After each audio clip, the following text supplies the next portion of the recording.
What's up, everyone? It's me, your boy Joe Schmmo, and I am back for another manga review. And this one is going to be an online version until I feel like we're going to get it. And I really do think we're going to get this one. It's called Yankee-Kun to Hakujou Girl. There's the thing there. It's basically between a ruffian and a blind girl, if you want to just put it like that. But it's something that I really enjoy.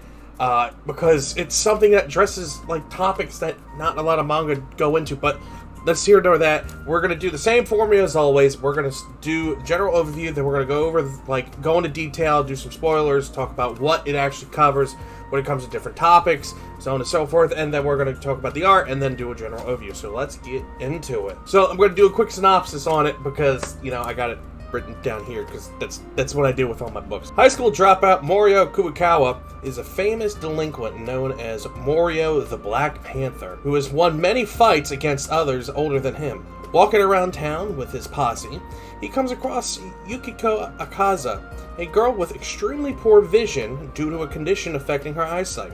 Refusing to be intimidated by her, Yukiko encounters Morio time and time again, which causes him to fall in love very deeply. Morio's urge to protect her grows every single time they meet, and he begins to learn more about the hurdles that Yukiko faces on a daily basis. So you got your dropout delinquent Mori.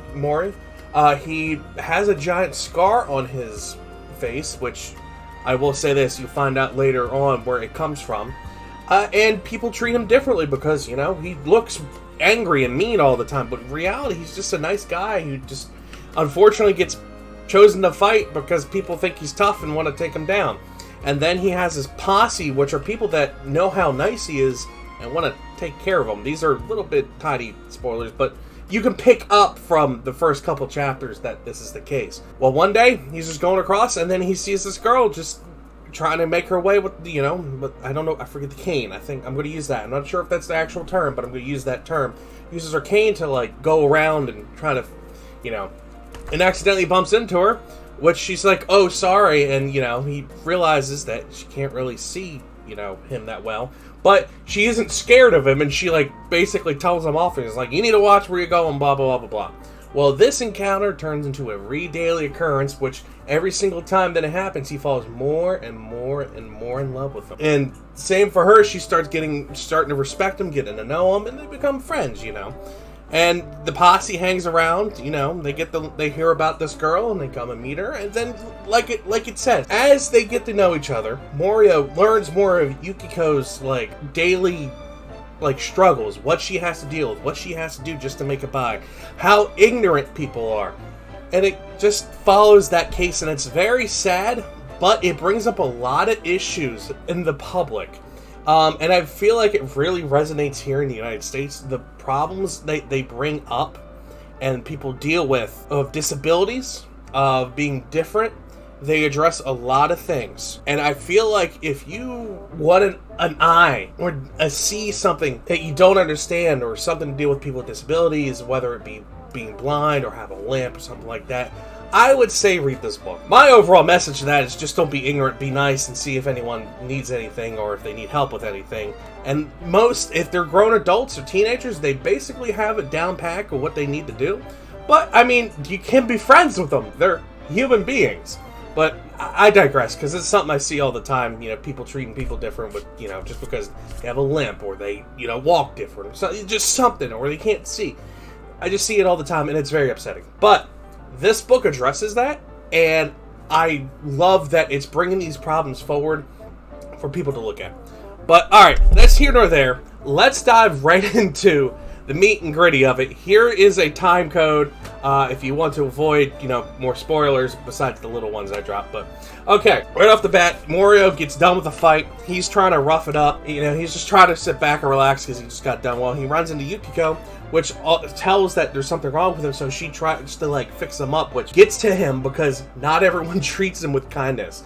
And so it just blows him away. And then you get with Yukiko, you find out she was just trying to make her way through and she got lost.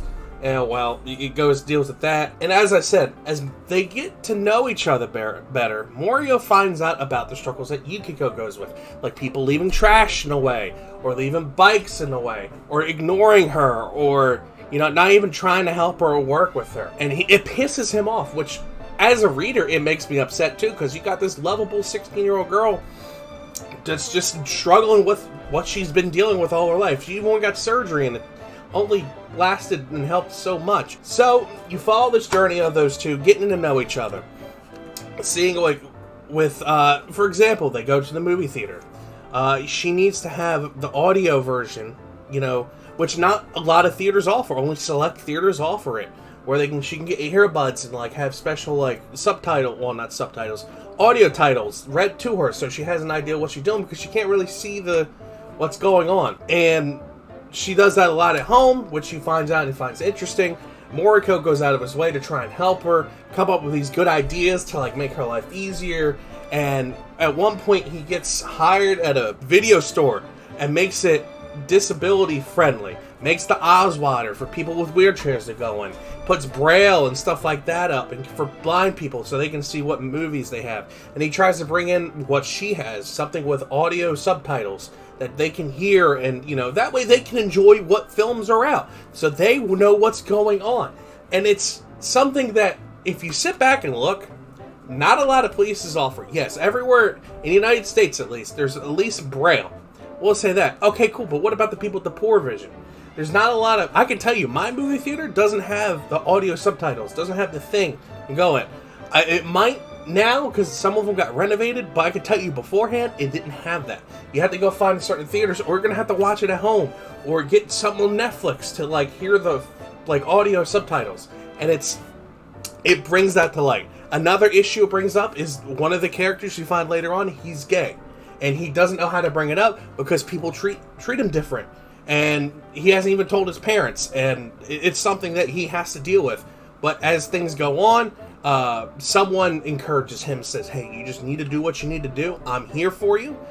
I know who you are. You being gay doesn't change who you are. It's that simple, but a lot of people don't know how to pick that up. So as you go through, and I've been showing different artworks and stuff, like I said, as they go through, you meet some of her friends, and they have different disabilities. One's completely blind, but he's very like inept at cooking and at like doing hands-on things, because you know, when you take out one of your senses, you get more adept at the others.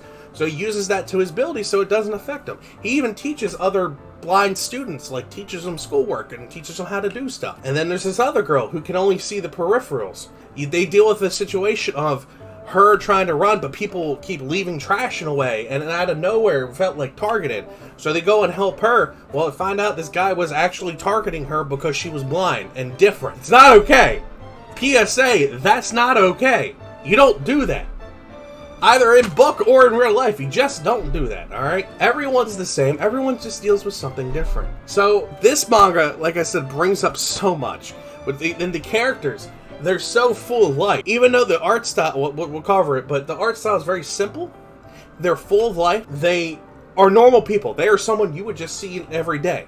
From different things, from scars to, like I said, different disabilities. They're just normal people. And I love the fact that they bring this up and they talk about it. And that's why, if this ever gets published, I'm going to buy it up. I'm going to scoop it up and put it in that personal collection right over there. But that's me on a little tirade, talk about different things that people deal with. It's very cutesy. You really, well, I say cutesy. It's cute with the delivery of things, but it also has a very serious undertone when it comes to learning, you know, about how to deal with different things. There's other stuff that I didn't mention about, like, dealing with work and getting into a new workplace and people accepting it. Just read it. Please, please, please read it. It's such a good book. But now let's go on to the art, because, you know, we always got to talk about the art, because, like I said in this part that you may or may not have skipped, it's very simple.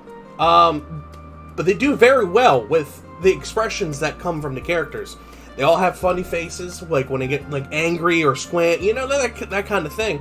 And they build upon the fact of how nice they are. And the art reflects like the serene moments, the you know, the really deep moments. It turns into kind of something like a little bit of background of like something similar to Sailor Moon, I personally think. It also could have been a 4-panel comic if they really wanted it to be. But I think the author decided that it would be better for it to actually have like 8 to 9 page chapters. Similar to another book that I did recently. Like When Aimu Will Make His Move. That's like an 8 to 9 panel. And it's a very similar, like, simple style. but it's still good, and they do very good expressive artwork when it comes to the character. When it comes to the drama parts, though, they do it really good, and it gets like a real serious undertone with the art. It still stays simple, but it doesn't get gritty or anything. It still has that cutesy, simple undertone, which I really, really enjoy. And like I said, I've been showing pictures and all that panels like I always do throughout the video, and it's so good. I really want you guys to look into this. Overall, like I said multiple times throughout this video, I will buy this if it ever gets a physical print. I am currently reading it online. And I'm bringing more online manga too, by the way. I'm going to start doing more. But I really want you to read this. Go out of your way, read this. I recommend this as one of the ones you need to read this year, no matter what. If you got 5-10 minutes, you can knock out 2 or 3 chapters. It's really good. I highly recommend it.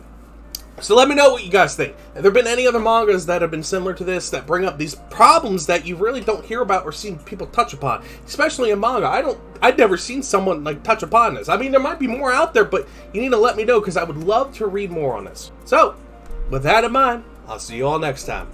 Bye-bye.